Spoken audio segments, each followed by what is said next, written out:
Seberapa Islam sih kamu? 1000%.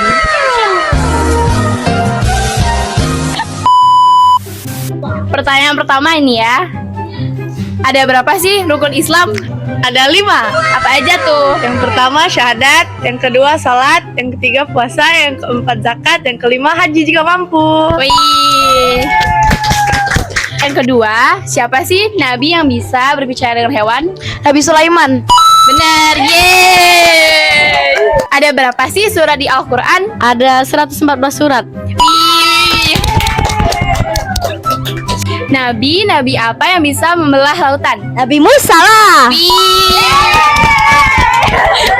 Kira-kira pada tahun berapa sih Nabi Muhammad dilahirkan? Pada tahun gajah.